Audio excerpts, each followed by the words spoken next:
Matteus 26 vers 1.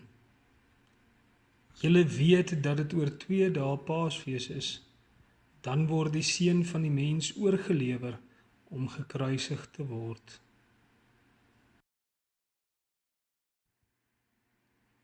Matteus 26 vers 1. Julle weet dat dit oor 2 dae Paasfees is. Dan word die Seun van die Mens oorgelewer om gekruisig te word.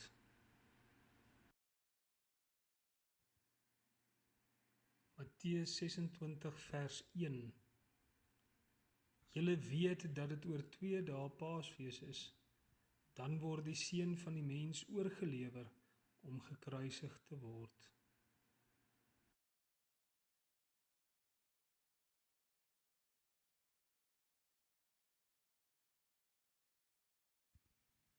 Tog was ek nog altyd by u, want u vat my aan my hand. U lei my met u raad en aan die einde sal u my in ere by u opneem. Daar is niks in die hemel of op aarde wat vir my meer beteken as u nie. Al is ek afgetakel na liggaam en gees, God is my sterkte. Aan hom behoort ek vir altyd. Die wat ver van u af is, gaan verlore. U vernietig die wat aan u ontrou is. Maar wat my betref, het is vir my goed om naby God te wees.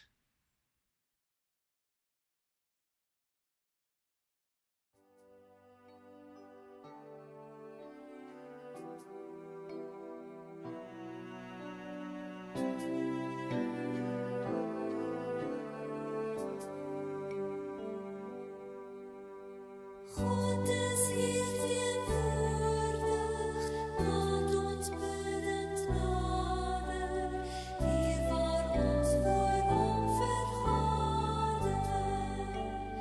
God is hier teenwoordig, heilig is die Here, buigend stand aan hom ter ere.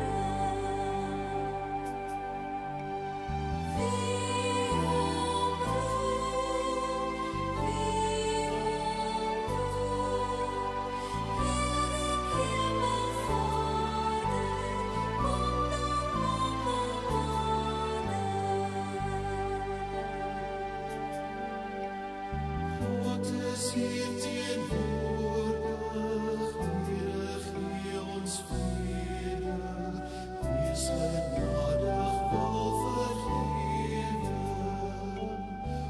Ons is swak en sondig, maar ons lief verkondig, U is die bron van alle lewe.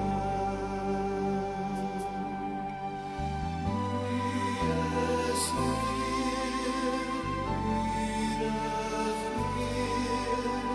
lei ons al ons dagen, na U welbehagen.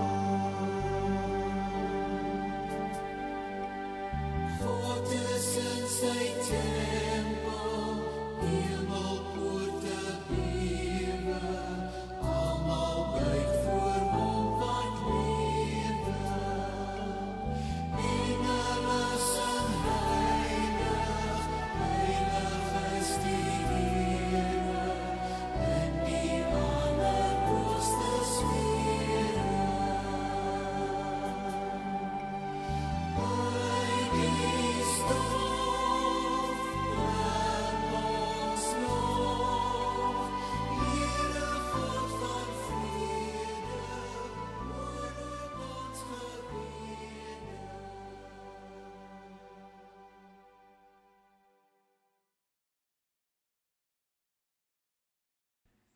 Soms in ons lewens het ons lewenspad 'n klomp kronkels in.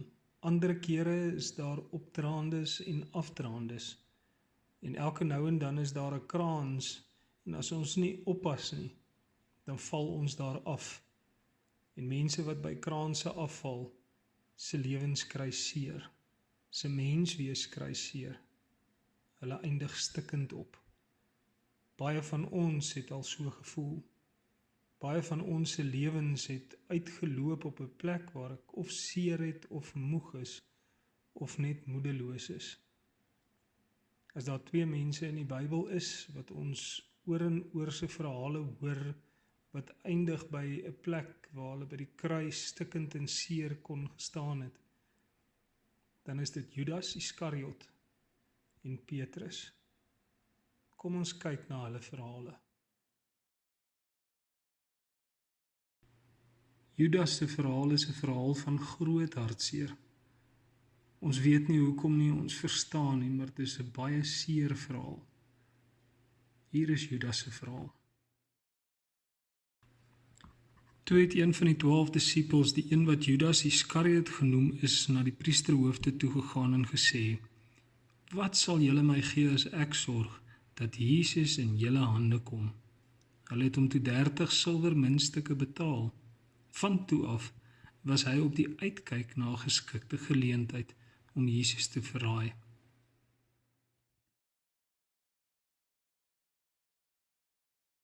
Toe dit aand geword het, het Jesus sy plek aan die tafel ingeneem saam met die 12. Terwyl hulle eet, sê hy: "Dit verseker ek julle, een van julle sal my verraai." Hulle was baie onthuts en een na die ander het hom begin vra: "Dis tog nie ek nie, Here?" Hy antwoord toe: "Die een wat saam met my sy brood in die skottel steek, dit is hy wat my sal verraai. Die seun van die mens gaan inderdaad sterwe soos daar oor hom geskrywe staan, maar wee die man deur wie die seun van die mens verraai word. Dit sou vir daardie man beter gewees het as hy nooit gebore was nie." Toe sê Judas sy verraaier: "Is dit miskien ek, Rabbi?" Jesus antwoord: "Dis soos jy sê."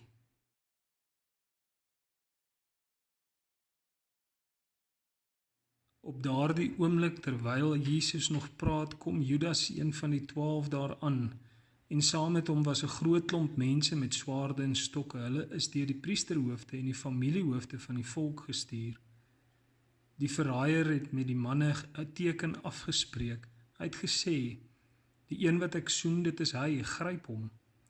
Hy het reguit na Jesus toe gegaan en gesê: "Goeiemôre, Rabbi," en hom gesoen. Maar Jesus sê vir hom: "Vriend, doen wat jy gekom het om te doen." Toe Judas, die verraaier, sien dat Jesus tot die dood veroordeel is, het hy spyt gekry. Hy het die 30 silwer muntstukke teruggebring na die priesterhoofde en die familiehoofde toe en vir hulle gesê: "Ek het gesondig, ek het 'n onskuldige man verraai." Maar hulle antwoord: "Wat het ons daarmee te doen? Dis jou saak." Judas het toe die geld in die tempel gegooi, weggeloop en homself gaan ophang.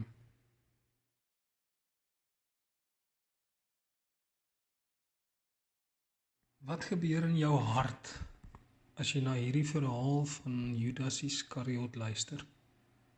Wat wil jy vir die Here vandag sê?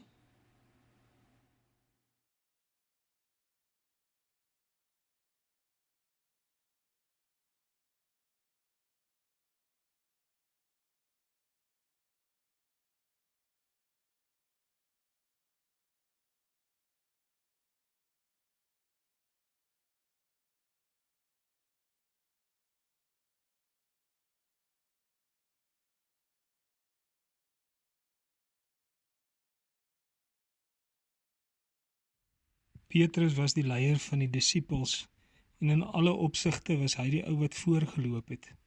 Sy belofte om Jesus nooit te verlaat of in die steek te laat nie, het hom tot trane gedryf. Kom ons luister na sy verhaal. Toe sê Jesus vir hulle: "Julle almal sal my vandag nog in die steek laat. Daar staan immers geskrywe: Ek sal die herder doodmaak en die skape van sy kudde sal uitmekaar gejaag word. Maar nadat ek uit die dood opgewek is, sal ek julle vooruitgaan na Galilea toe."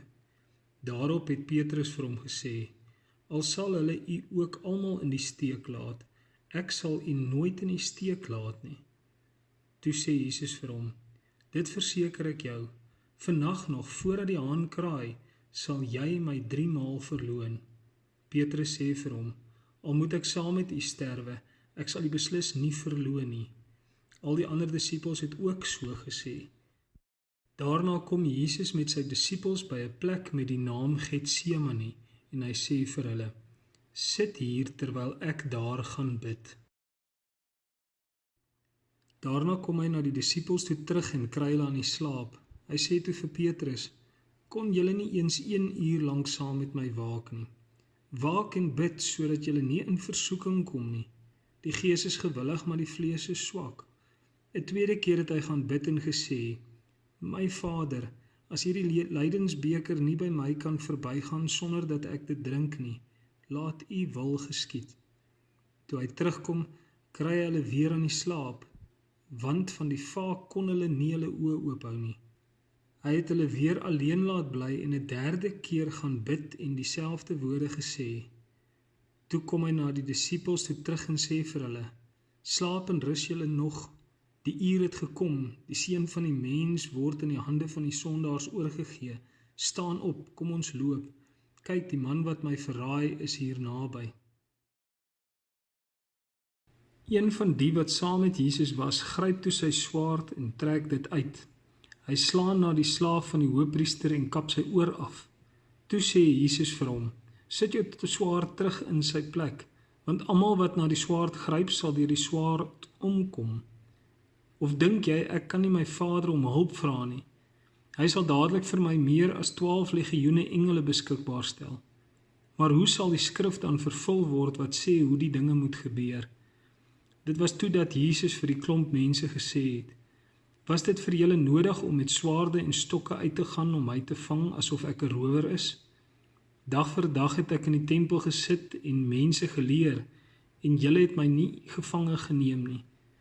Maar dit alles het gebeur sodat die skrifte en die profete vervul kan word. Toe het al sy disippels hom in die steek gelaat en weggehardloop. Petrus het buite in die binnehof gesit toe 'n diensmeisie na hom toe kom en sê, jy was ook saam met Jesus die Galileër, maar hy het dit voor almal ontken. Ek weet nie waarvan jy praat nie. Hy gaan toe na die uitgang van die binnehof. Daar sien 'n ander diensmeisie hom en sê vir die wat daar staan, hierdie man was saam met Jesus van Nasaret. Weer het Petrus dit ontken en met 'n eed gesê, ek ken die man nie. 'n Rukkie later kom die manne wat daar staan na Petrus toe en sê, dit is waar, jy is ook een van hulle. 'n Mens kan dit aan jou spraak hoor. Toe begin hy vloek en hy sweer, ek ken die man nie. En op daardie oomblik het daar 'n haan gekraai. Toe val dit Petrus by wat Jesus gesê het, voordat die haan kraai, sal jy my 3 maal verloon. En hy het buitentoe gegaan en bitterlik gehuil. Wat gebeur in jou hart as jy na die verhaal van Petrus luister? Wat gebeur met jou as jy hoor wat in sy lewe gebeur het? Wat gebeur in jou hart as jy hoor dat die Here spesifiek vir Maria sê om vir Petrus te gaan sê dat hy vir hom in Galilea moet wag na sy opstanding? Wat wil jy met die Here deel?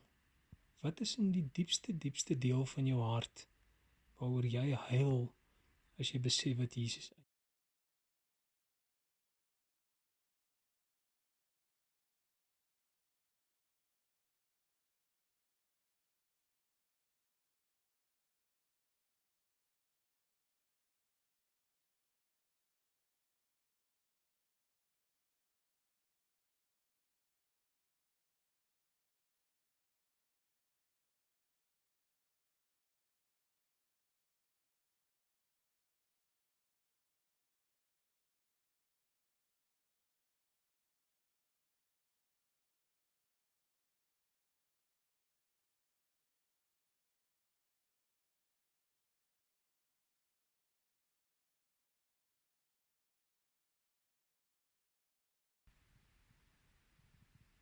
Luister na hierdie volgende lied met jou hart oop om ook self te sê, ek ken die een.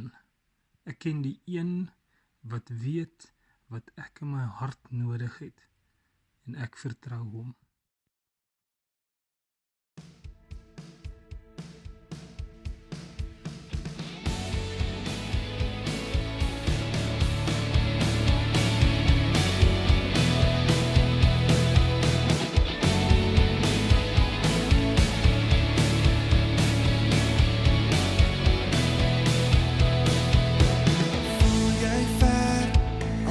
jy vuil, al het jy agter al die leuns geskuil, al het gebrokenheid, al die waarheid in jou kom stuit.